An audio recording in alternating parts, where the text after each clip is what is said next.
Hey everyone, and welcome back to the channel.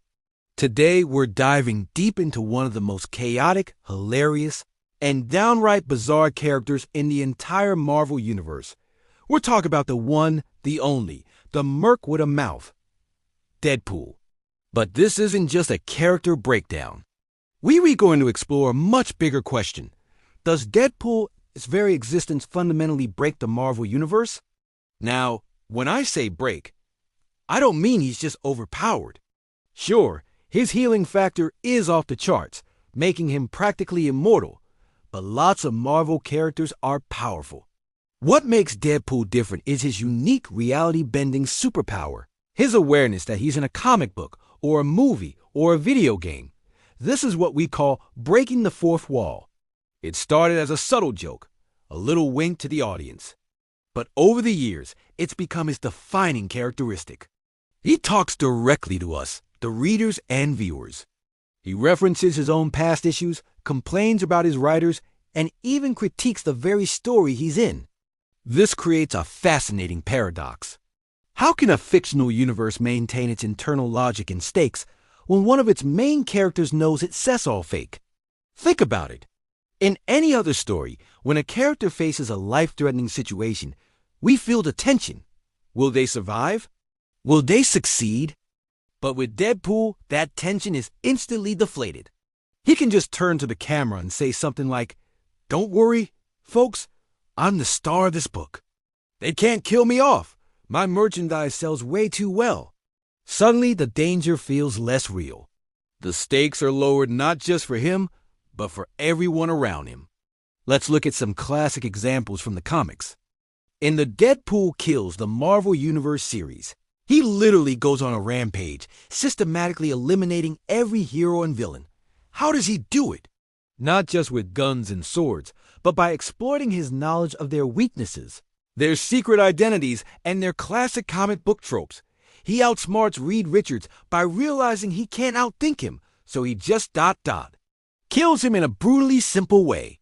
He defeats the Hulk by waiting for him to turn back into Bruce Banner. He's not just fighting the characters. He's fighting the narrative itself.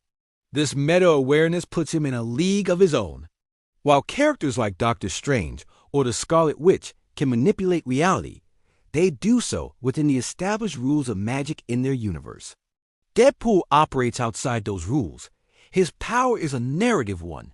He can literally grab word balloons, jump between comic panels, and even argue with his own narration boxes. He once traveled into the real world to confront his own writers. How do you even begin to classify that on a power scale? It's like trying to measure the power level of a director in their own movie.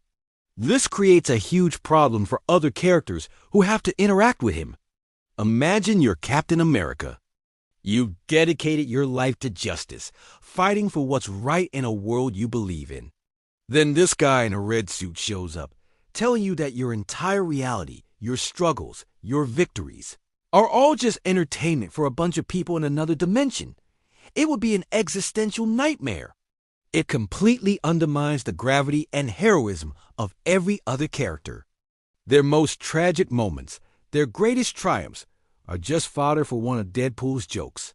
For instance, when he interacts with the X-Men, he constantly mocks their convoluted timelines and melodramatic angst. When he's with Spider-Man, he points out how similar their costumes are and cracks jokes about Spider-Man's perpetual bad luck. To Deadpool, these aren't real people with real problems. They're collections of tropes and character arcs.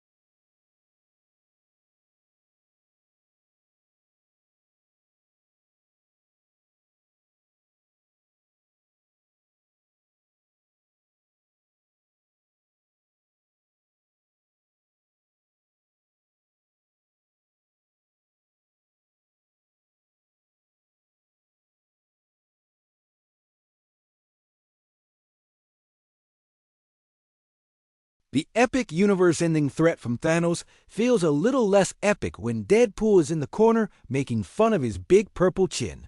But here's the other side of the coin. Maybe breaking the universe is actually his purpose. Maybe that's what makes him so brilliant. Deadpool serves as a satirical commentary on the superhero genre itself.